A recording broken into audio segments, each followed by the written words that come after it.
Okay, hi guys. Here I am editing someone else's photo again. Link his profile below. Seth on Instagram.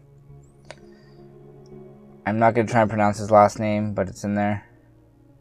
Anyway, this is the before. He did a pretty good job on it. I actually quite like his edit. But as you can see, the contrast change made these little areas a little more prominent. And when I saw this on Instagram, I actually thought it was smoke coming from these buildings. I didn't see this area down here. It's more evident in this shot. But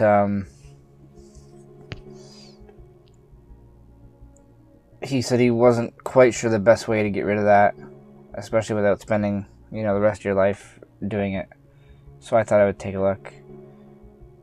Since I have to mention, my only complaint, we did lose some highlights here. That data's just gone. Something a second exposure would have fixed. There's no way to... I personally wouldn't have brought the highlights down as much, I don't think. Once you've lost your highlights, I like to, maybe not this, but somewhere happy medium. But otherwise, I like the edit. I like the little bit of, I don't know if you can see it, a little bit of detail here is the only reason why I don't want to crop this bottom section out. I'm into it. So probably the easiest way you would assume might be the patch tool. But I find with stuff like this, let's zoom in a bit first. With stuff like this, let's try it. This whole area is damaged. And we look for somewhat similar match.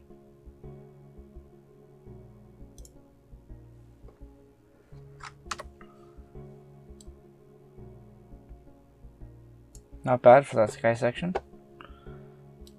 Honestly, better than I expected. This here, I'm too lazy to patch properly. Let's see what I can do. And we're still gonna lose. I'm not getting close enough.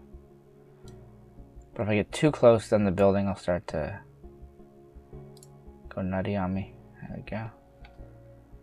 And I can try and be surgical.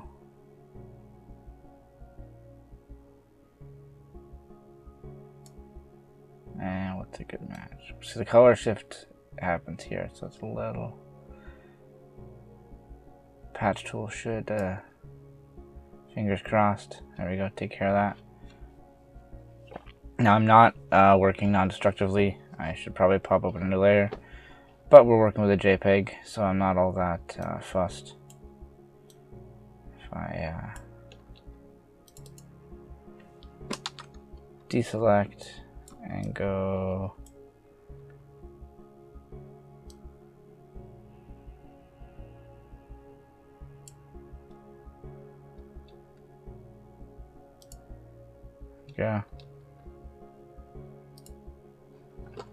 not bad, but we've still got some touch-ups to do. And obviously down here I can't patch anything. So I'm going to create a new curves layer. And just eyeball the adjustment, because that's how we do things.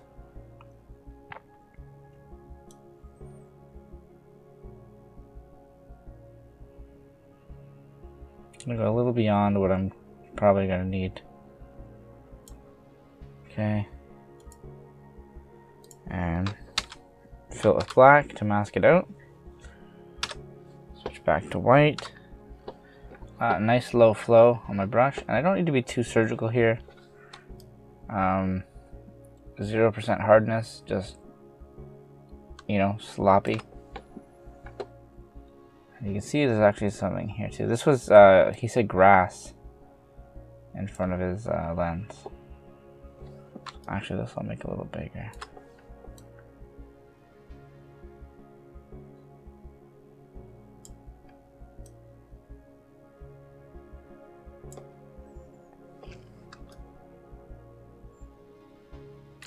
So it's gonna not be perfect. I'm just bleeding off the edges a bit probably. But Again, all we want is enough that it doesn't jump right out at your face.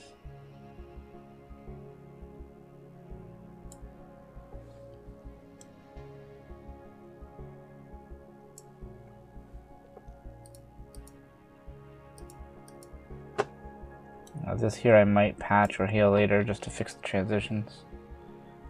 And get rid of this guy. So I'm guessing it's an airplane. Something over here too. Where'd he go? Oops.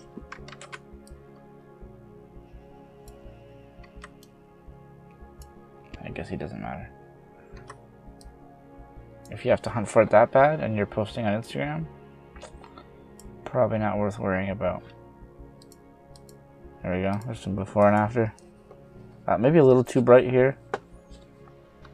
And actually not quite bright enough over here.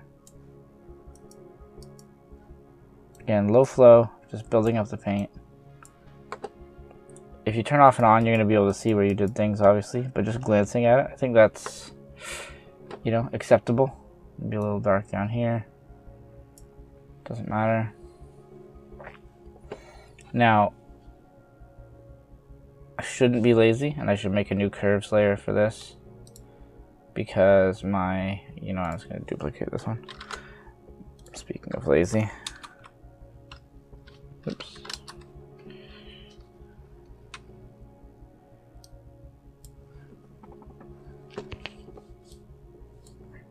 Just the amount of brightness change I need could be different over here compared to the other one. And I want to be able to adjust them independently. So I'm not worrying too much about accuracy as I come around the building. I'll just mask it out later.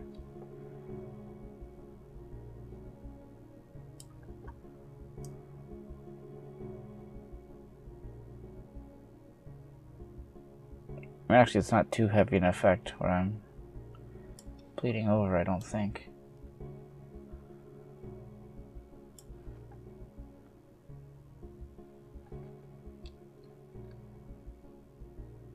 Little star there, or a hot pixel.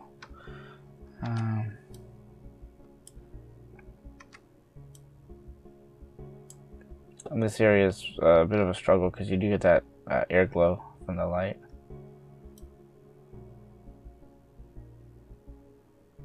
Decide what is realistic and what isn't. But also don't spend your whole life on it because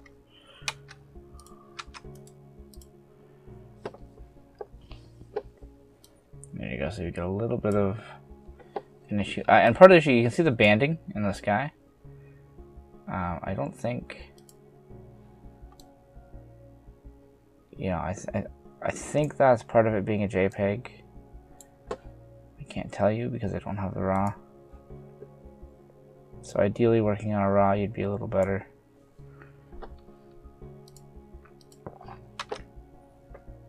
But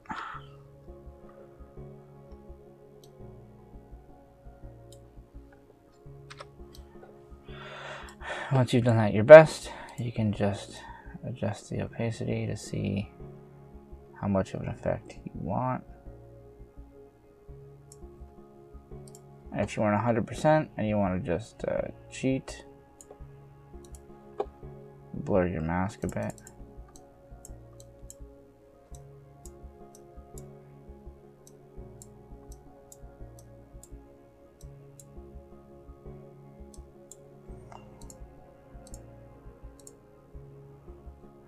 Too much.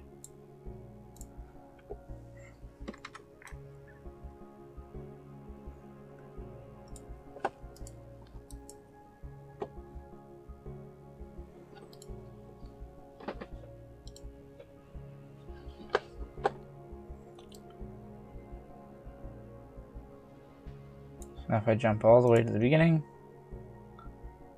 and back to where we are now, not bad. This needs some touch-ups, but now we go back to lazy mode,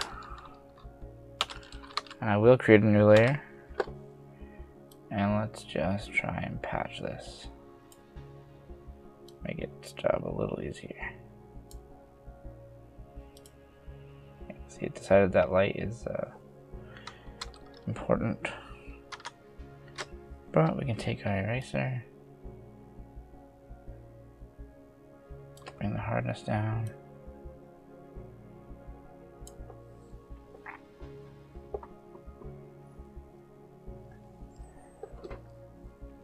I don't know, it's acceptable.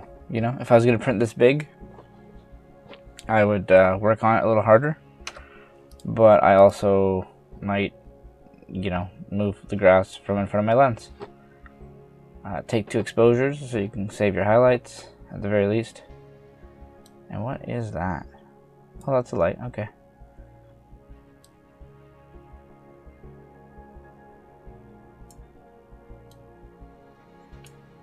Let's look at it Instagram size. There, beautiful. Just hope nobody pinches the zoom and you're alright. Yeah, before, like, I actually thought it was smoke. Turns out it's 3 little wisps of grass from the hill he was on. I think this is Los Angeles. And then, ta-da.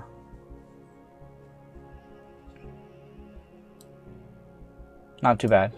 So just a curves layer and